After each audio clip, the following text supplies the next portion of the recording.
Margaret woke up that sunny September morning with a feeling of anticipation.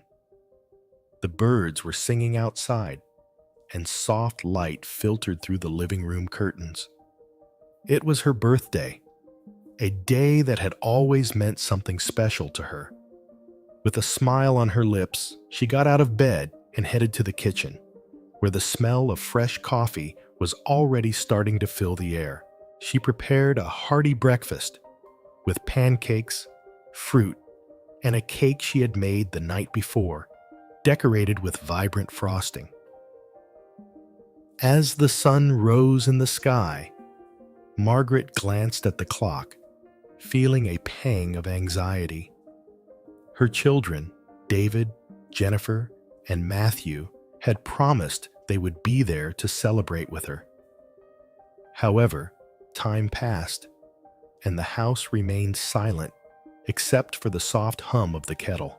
She tried to distract herself by setting the table with the colorful dishes she always used for family celebrations.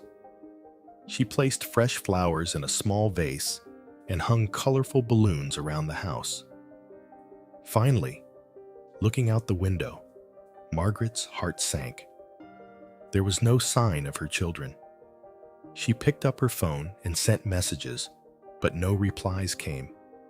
Frustration began to mix with sadness. Maybe they are busy, she thought, trying to convince herself that there was still time for them to arrive. But as the hours dragged on, reality set in. On this special day, she felt invisible, forgotten. Sitting at the table, her gaze lost in space, Margaret began to reflect on her life. She thought of all the sacrifices she had made over the years, the struggles she had faced as a Black woman in a society that often marginalized her. She remembered the sleepless nights, the financial hardships, the social barriers she had to overcome to ensure her children had a better future. The weight of those memories suffocated her. Have I been a good mother? She asked herself, the doubt echoing in her mind. Hello, my friends. I'm here to ask a big favor of you. If you like the videos on our channel, please subscribe and help us reach the milestone of 1,000 subscribers this month. Subscribe and help us make this dream come true. Most of our viewers watch and enjoy the content, but forget to subscribe. So please, help us reach this goal. Thank you very much, and let's continue with the video. At that moment, the doorbell rang, making her heart race. It was Emily, her niece, who had always supported her. Aunt Margaret, I'm so happy to see you, Emily exclaimed as she entered, her radiant smile lighting up the room. But noticing the sad expression on her aunt's face, her smile faded. What happened? Are you okay? Margaret sighed, trying to hide her sadness. It's just that it's my birthday, and I was hoping the kids would be here, she said, her voice trembling. But it seems they've forgotten about me. Emily frowned, sitting down at the table where the food was carefully arranged. That's really sad, Aunt. They should know how much this day means to you. You've always done so much for them. I know, but sometimes I wonder if they really understand what I went through for them to have a better life. I wish they could see beyond their own lives and concerns, Margaret replied, her frustration showing. Maybe this is an opportunity, Aunt. A chance to teach them a lesson they'll never forget, Emily suggested, an idea beginning to take shape in her mind. What if you gave them a reality check, something that would make them reflect on their lives and the struggles you faced? Margaret looked at her niece, her mind starting to whirl with possibilities. What are you suggesting, Emily? What if you faked your own death? A testament that would force them to confront the hardships you faced? This could open their eyes, Emily said, her enthusiasm growing. The idea seemed absurd, but a small spark of determination ignited within Margaret. "Do you really think that would work?" "Absolutely, Aunt. Sometimes people only learn when confronted with reality. You have a powerful story to tell, and maybe it's time they listened," Emily replied, already imagining the details of the plan. Margaret pondered Emily's words. The idea of letting her children face the truth of her life intrigued her. She wanted them to see the world through her eyes, to understand the struggle it was to be a mother in a world that often seemed against her. Thus, with each word they exchanged, a plan began to take shape, giving Margaret new hope that perhaps the day that started with loneliness could turn into a valuable lesson for her family. Margaret's children were gathered in the living room, the atmosphere heavy and somber. The news of their mother's death had spread quickly, and grief had taken hold of each of them. David, the oldest, stared at the floor, his expression heavy with confusion and sadness. Jennifer was trying to hold back tears, while Matthew, the youngest, seemed restless, moving back and forth. "I can't believe this happened," David said, breaking the silence. "She was always so strong. How could this happen?" "She wasn't well, David," Jennifer replied, her voice choked. "We know she had been struggling with loneliness and sadness, but still, we can't deny what we're feeling." Matthew, who had remained quiet until now, finally spoke up. "What do we do now? What are we going to inherit? Is that all that matters?" He seemed to have difficulty understanding the gravity of the situation. "It's not just about the inheritance, Matthew," Jennifer retorted, a hint of fervor in her voice. "It's about what she wanted for us. We need to think about what she always taught us, even if we didn't pay attention." David nodded, but his mind still spun around the inheritance. Did she leave a will? What did she say? It was then that Emily, Margaret's niece, entered the room. Her gaze was filled with compassion, but also a determination that the children didn't completely understand. "I know this is a difficult time," she began, "but I think you should read your mother's will. She left some important instructions." The children exchanged glances, a mix of curiosity and apprehension. "Instructions? What does she mean by that?" Matthew asked, his tone more curious than skeptical. "She wanted you to learn something valuable, something that goes beyond the material," Emily explained as she handed an aged envelope to David. "Read it. This is what she left for you." David opened the envelope, his hands trembling slightly. As he read aloud, his voice faltered at times. "I, Margaret, leave my inheritance under certain conditions.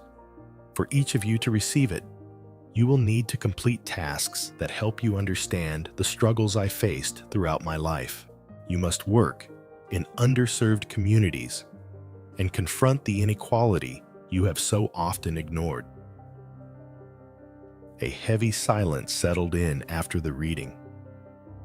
Margaret's words hung in the air like a storm about to break. "This is ridiculous," Matthew exclaimed, his face flushed with indignation. "How could she do this to us? We already have our own lives. She's trying to teach us, Matthew," Jennifer said, her tone now softer. "I think she wants us to understand what it means to be marginalized, what it feels like to experience the pain she felt. We can't just ignore this." David, in a more measured tone, asked, "But what does that mean in practice? What does she want us to do?" Emily, who had been watching the scene, interjected, "She wants you to put yourselves in other people's shoes, to feel the reality of the lives of those who face injustices every day. Each one has a specific challenge, and only after completing them will you be able to access the inheritance. What are those challenges? David questioned, frustration evident in his voice. David, you will work at a homeless shelter. Jennifer, you will go to a community school. And Matthew, you will help at an immigrant assistance center, Emily replied, looking each of them in the eyes. These experiences won't be easy, but they are necessary. It's a matter of empathy, and you have to remember what your mother went through, what she wanted you to learn. The weight of the responsibilities that Margaret had imposed fell on them like an avalanche. Each began to realize that the inheritance their mother left was much more than material possessions. It was an opportunity for growth and learning, a chance to see the world from a new perspective. David looked out the window of the shelter, watching the rain fall insistently outside. The environment was different from anything he had ever known. The smell of the place was a mix of disinfectant and something deeper, something he couldn't identify. Around him, children were playing. Some were laughing. Others were crying. The sound of whispers and laughter blended with the distant noise of a radio playing a melancholic tune. He remembered his childhood, the sunny days at his mother's house. But now, everything felt so distant and empty. It was then that he met Carla, a single mother who came to the shelter every day to pick up food for her children. Carla had a tired look, but there was a strength that emanated from her. David approached, drawn in by the sadness he felt in her story. "I don't know how to do this," she confessed as she organized some bags of food. "I just try to make sure my kids have something to eat. Sometimes I don't know if I'm doing enough." David felt a lump in his throat. "But you're here, doing what you can," he said, trying to offer some form of comfort. "That's all you can do." He remembered his mother, how she always strived to give them the best, even when things were tough. She faced many challenges too. I can't imagine how it was for her. Carla's eyes lit up momentarily. "The struggle is never easy, my young friend, but we have to persevere. Every day is a new battle, and every small victory counts."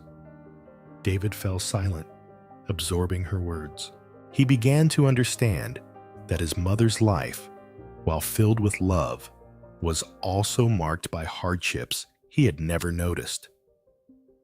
Meanwhile, in another part of the city, Jennifer found herself at the community school, where the walls were filled with colorful drawings and posters promoting inclusion. The children she served were full of dreams, but many faced very harsh realities. She remembered when she and her siblings had access to everything, while those children often came from broken homes, struggling against discrimination and poverty. During recess, Jennifer approached a group of boys who were playing soccer. "Can I play with you?" she asked, trying to integrate. The children looked at her suspiciously, but soon accepted. As they ran across the field, she heard one of them murmur, "You're not like us. You don't know what it's like." Those words took Jennifer by surprise. "What do you mean?" she asked, trying to understand. "You don't know what it's like to live like this, afraid to go home and not find anything to eat," replied a girl with curly hair tied back in a ponytail. "You have everything. We just want a little attention." Jennifer fell silent, feeling a deep pain within her.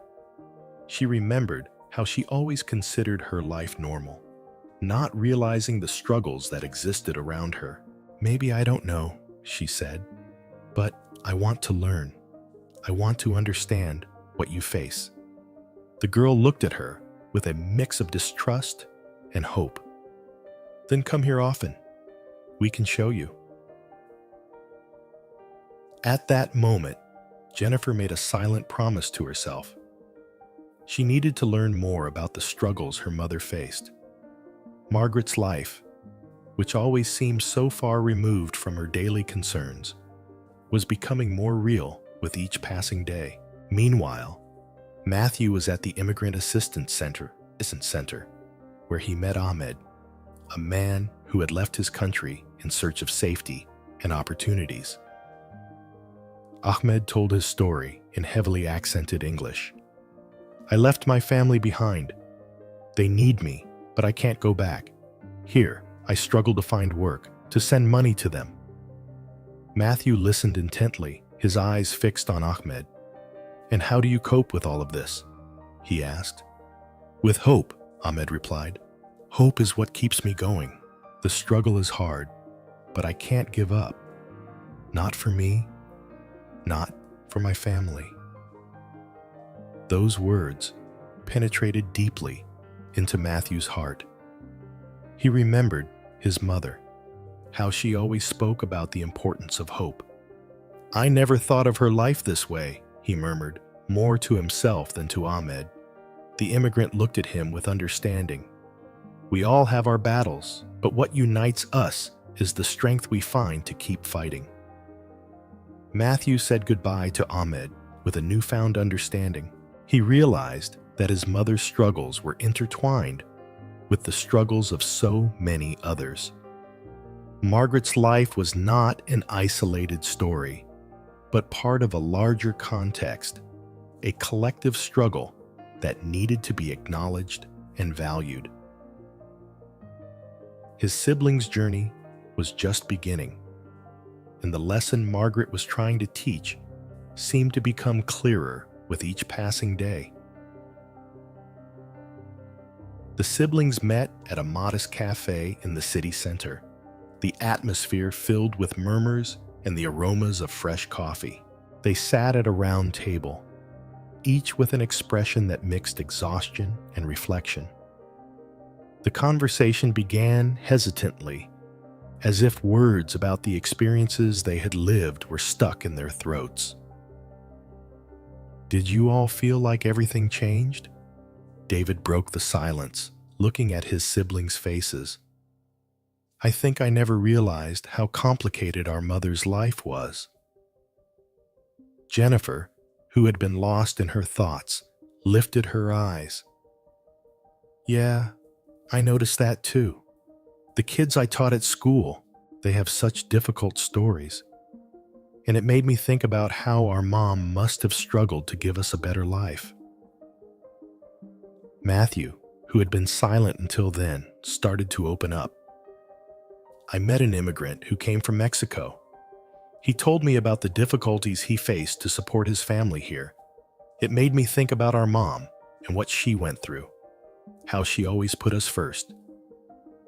The conversation flowed, and with every word, the siblings felt closer to one another. They began to share some of the stories they heard in their respective workplaces.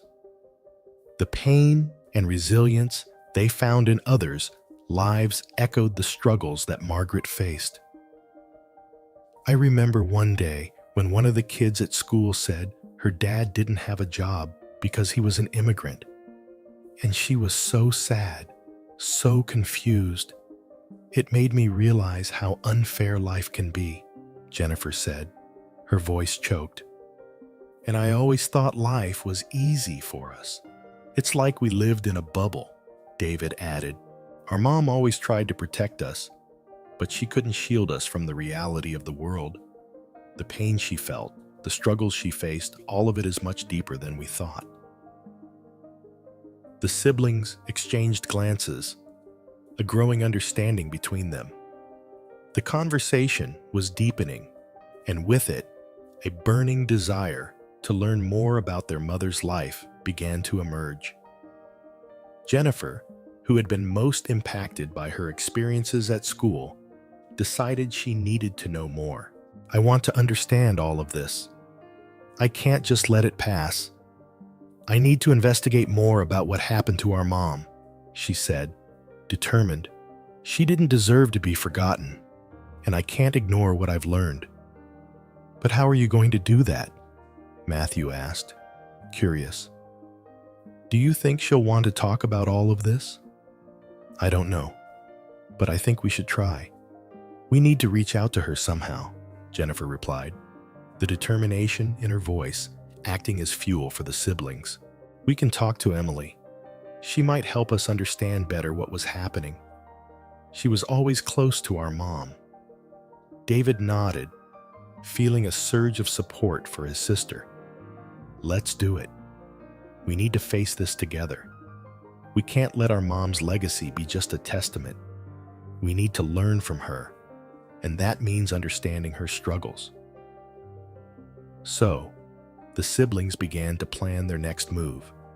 The cafe, which had once been a place of discouragement, was now filled with hope and determination. They knew they needed to reclaim their mother's story, and more importantly, learn the lessons she was trying to teach them. As the conversation continued, the atmosphere shifted. The weight of guilt and sadness began to dissipate, giving way to a sense of purpose. They were ready to face the truth, not just about Margaret's life, but about their own lives and their responsibilities as children. Let's meet with Emily tomorrow, Matthew suggested. We need to know what she knows, and maybe we can discover more about what Mom really wanted us to understand. The decision was made.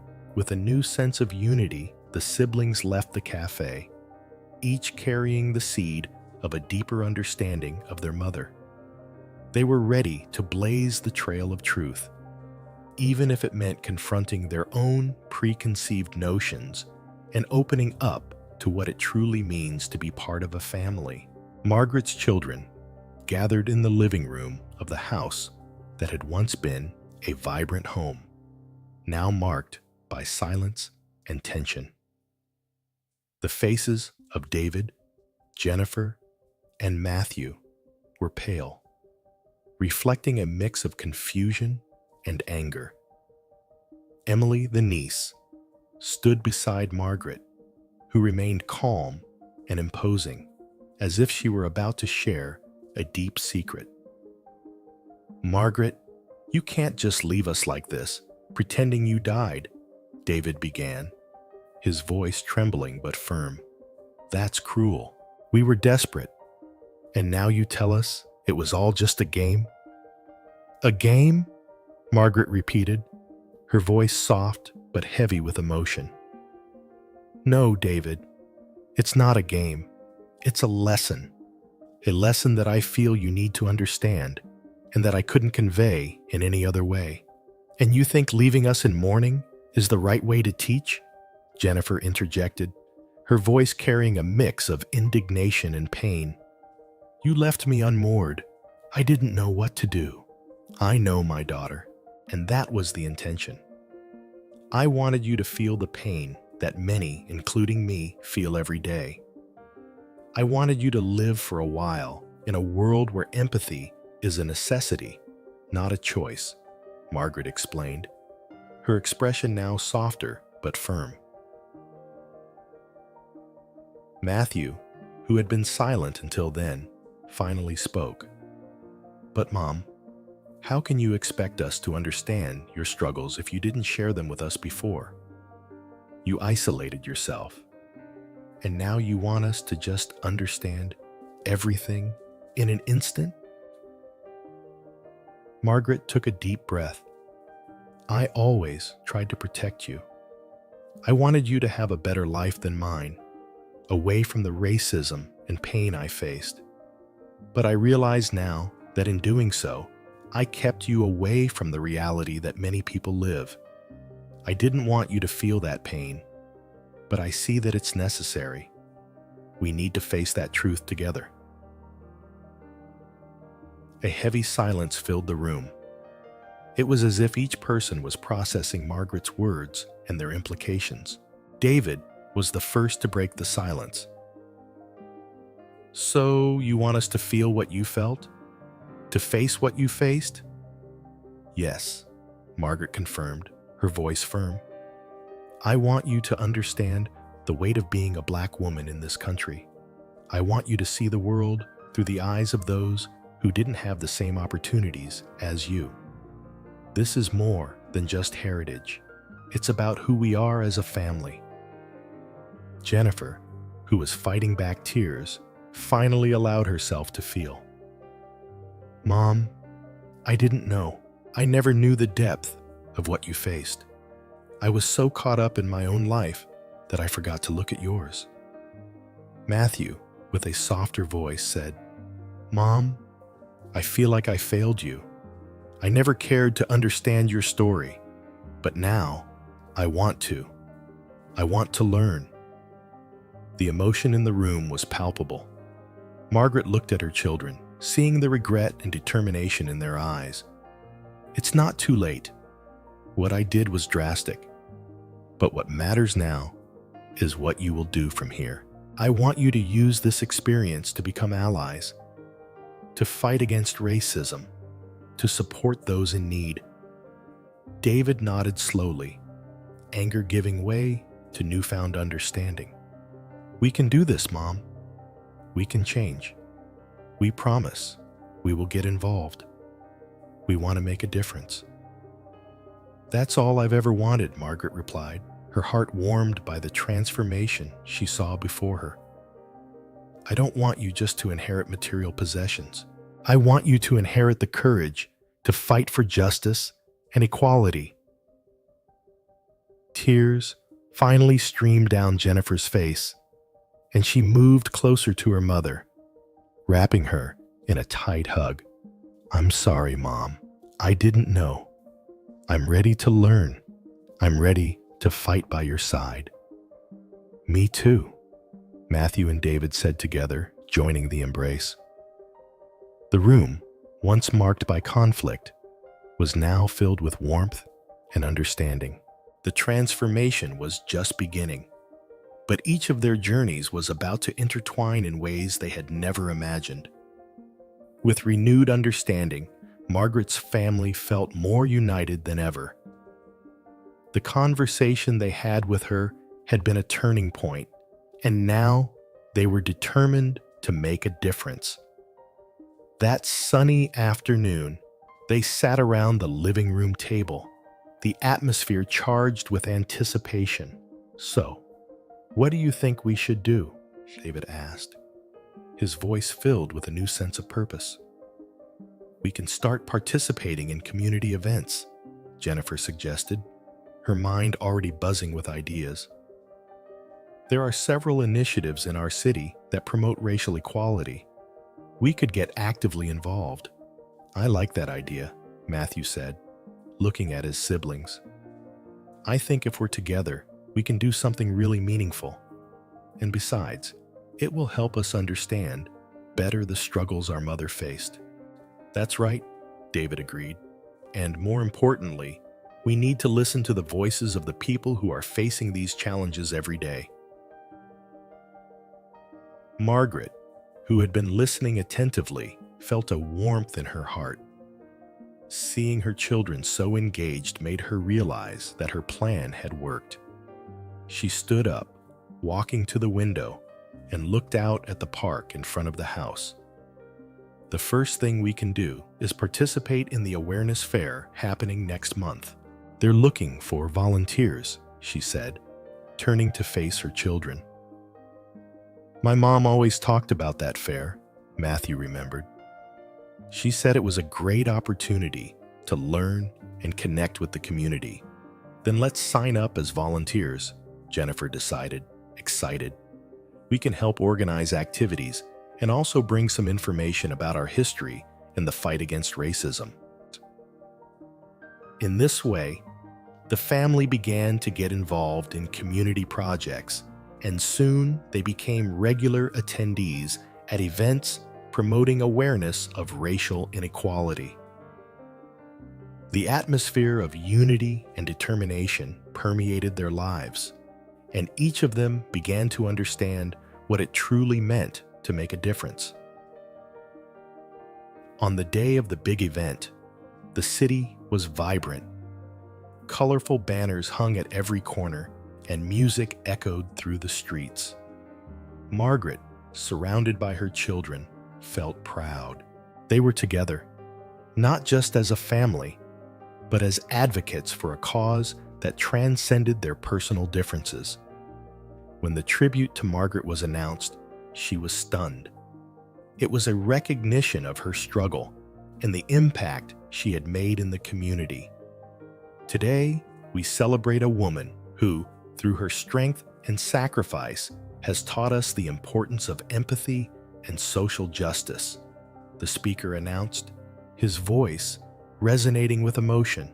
Margaret, you are an example for all of us. Margaret's children applauded fervently. You deserve this, Mom, David shouted, his eyes shining with pride.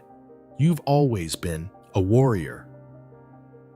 Margaret walked up to the stage with Emily's help, who was by her side, supporting her. Looking at the crowd, she saw familiar faces, friends, and people she had helped over the years. Thank you all, she began, her voice slightly trembling.